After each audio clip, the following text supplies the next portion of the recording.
G G L L E E S. S. Eagles! Eagles! Say fly, Eagles, fly. Fly, Eagles, fly. Fly, Eagles, fly.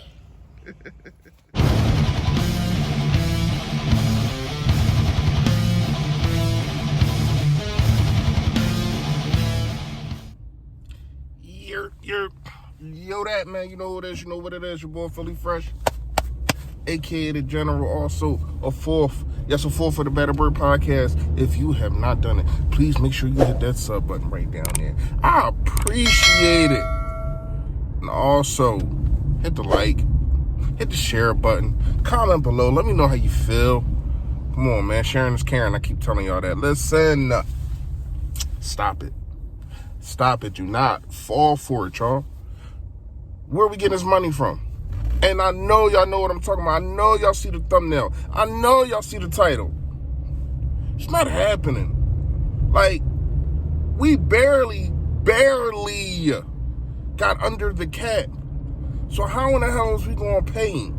He's getting like $41 million. You think he going to take a pay cut? You think that Mr. Howie Roseman could say, Deshaun Waston, step into my office. Why? Because I need you to restructure. No. Wrong with you. Wrong with you. You need me. I don't need you. Listen. I'm starting to really see the kind of guys that Howie Roseman wants, these locker room dudes. Now, I said this in the live. Shout out to Tone. Shout out to Philly Notion. Shout out to Tone DeShields. I said this in the live that we did. It seems like these locker room guys are the guys that's going to reconstruction. It seems like the guys that he wants are the guys that he know he can go and say, listen, I need you to take this pay cut. Do you think a DK Metcalf would want to take a pay cut? Probably not. You know what I mean? Do you think a Hopkins will want to take a pay cut? Probably not. So he's getting the dudes and trying to get the dudes that he think would take a pay cut. You think J.J. Whiteside would take a pay cut? Damn right.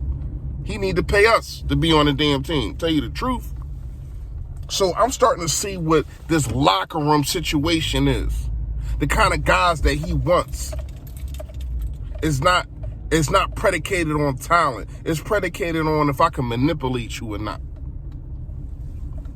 Sorry, man. Sorry that somebody had to say it. Somebody had to say it. When you look around, you look at all the situations, man. He is manipulating.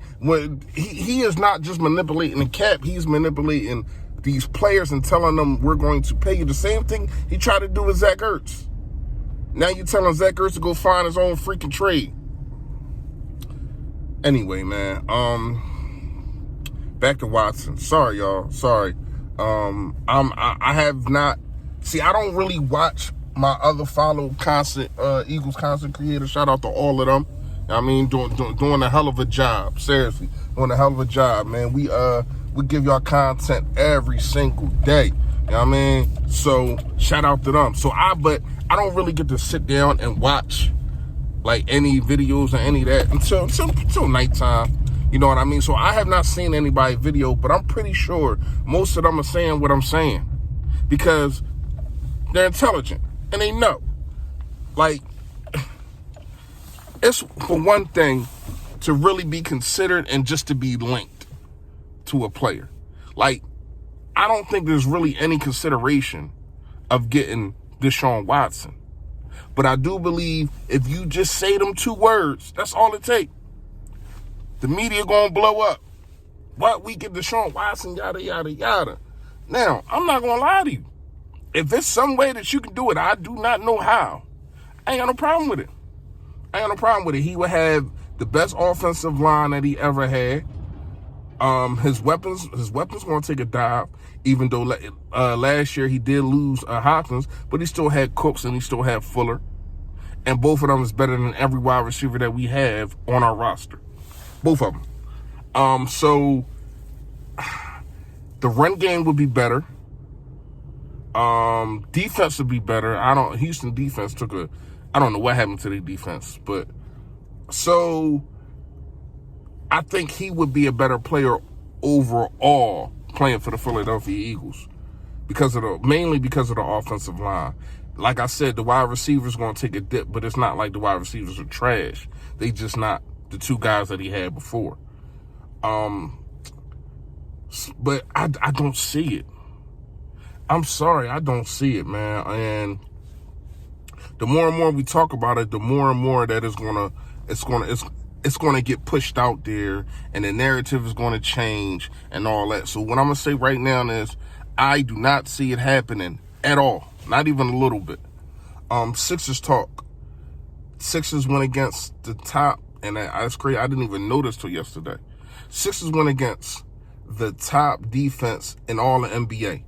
So, when you look at the stats, 3-point percentage, field goal percentage, all of that. When you look at all them stats and you say, damn, the Knicks is number one in defense. If you would have said this in the beginning of the season, I'd have laughed in your face.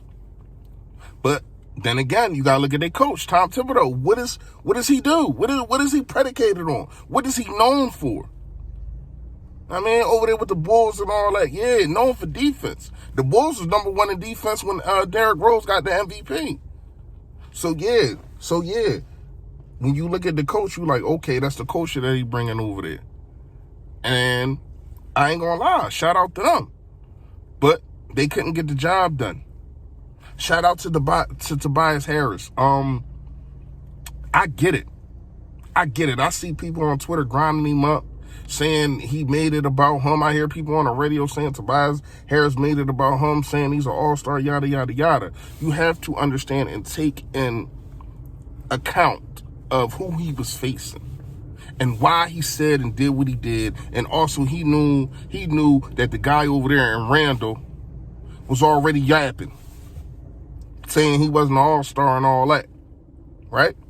So by the end of the game, he shut all that down. He shut all that up, put 30 up on you, and shut you down. Yes, Tobias Harris shut Randall down in the second half. Really the last quarter, but you get what I'm saying. And not only that, man, the dude was performing at a high level, and he knows that roster spot for the All-Star weekend, All-Star game, that should have been him instead of Randall. That's how he's looking at it, and he's taking it personal. And I ain't got no problem with that, because you know what I seen? I seen dog in him. How many times can we sit here and say we seen dog in Tobias Harris? I seen it twice this year, more than I seen it last year. I seen it twice. I seen it at the end of at overtime, the end of the Jazz game, when they kept feeding him the ball. And they did the same thing versus the Knicks. Saying we ain't got a closer, you need to shut your mouth. Even when Embiid is not on the floor, we still have a closer. Steph Curry came to ball. He was hitting everything from everywhere. Appreciate that, because it's time for you to step out of that slump. Danny Green, I do not know what I'm looking at sometimes. Sometimes I'm looking at a guy that can defend and stretch the floor. Next thing I'm looking at a blooper reel. Dwight Howard, energy is so much needed. Dwight Howard's energy is so much needed. From the blocks to the just, you a little boy. He treating them like little boys. He's going back to his days in Orlando, treating these guys like little boys. Get off me. And ones and hitting some of his free throws. Shout out to him. Ben Simmons, I think Ben Simmons could have did more yesterday. Yes, I'm gonna say that. But he was aggressive. It wasn't like he took his foot off the gas. I just felt as though he could have did more. You know what I mean? But the job was done. The deed was taken care of, and we got Milwaukee tonight in about a couple hours. It's 4 o'clock now. I think we played around 6:30. So we got Milwaukee tonight. And I ain't gonna lie to y'all, that's gonna be a dogfight. I really wish Embiid was playing. But since he's not, I'm looking at Ben. The last time y'all played, Greek Freak called you an effing baby. Said you a baby to him. What are you gonna do? But it was funny. Are they gonna put Tobias Harris on him? because I thought that Tobias Harris, I thought that Ben Simmons was going to stick Randall last night. They actually stuck and kept Tobias Harris on Randall. I thought that was a good move. I would have put Ben Simmons on him. But are you going to put Ben Simmons on Greek Freak, or are you just going to throw multiple bodies at him? You're going to try to build a wall? Coming off a back-to-back, are your legs going to be tired because of all the energy that you exerted? Same kind of thing that happened to New York, because they played, I think it was the Nets. The Knicks played the Nets, and they took them down to the wire and lost. So they legs got kind of weary in the fourth quarter. But let's see, man. Big game tonight, man. Let me know what y'all think in the comments. You already know. Stay Philly, stay fresh, y'all. Yo, that.